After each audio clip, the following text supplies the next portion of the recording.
application of the Exactly. That's exactly There what you go. But sir, your Hindi kasi nature- nagpapalusot ka pa, Miss Pakis eh. Kasi there was no license. I'm sorry. Sorry, Mr. Chair.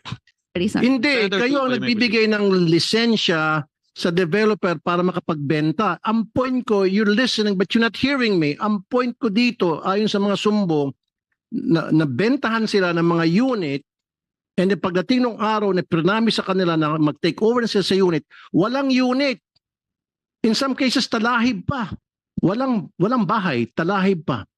At kung meron man kumisa may unit, may bahay, sira-sira pa yung bahay. Butas-butas yung dingding, butas-butas yung bubong. Come on, kasi nagkakataon siguro nasa mansion ka nakatira, hindi kasi baka sa Forbes pa ka nakatira, hindi ka siguro sa mga condominium na develop. Come on, Miss Pakis. If you want, tatambakan kita ng mga reklamo tungkol sa hindi pag-aksyon ng DSUD. You want me? Actually, sir, Pag tinambak ko sa'yo, baka hindi mo babasa lahat.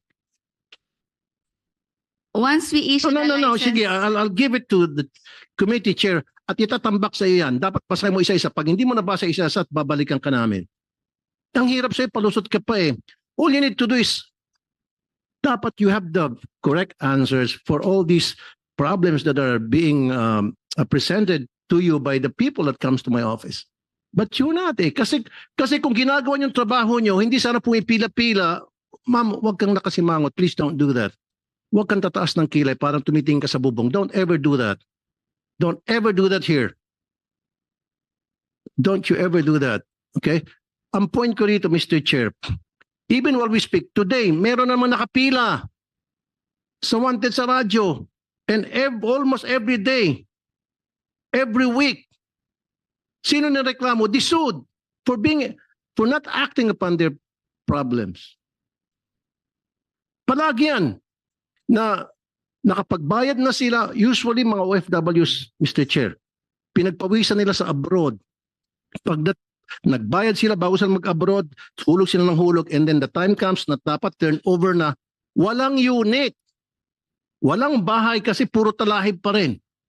Kung meron man, butas-butas. Walang tubig, walang bubong.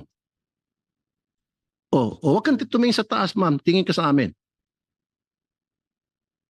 Ma'am, this just shows na kayo dyan sa DSUD, hindi nyo ginagawa yung trabaho. Wala kayong monitoring system.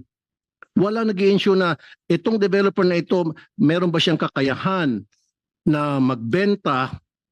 Meron ba siyang kakayahan na talagang gumawa ng unit, panindigan niya yung mga nabenta niya sa pre-selling? And it so happens so many of these developers, hindi na nagagampanan yung kanyang responsibilities na magbenta.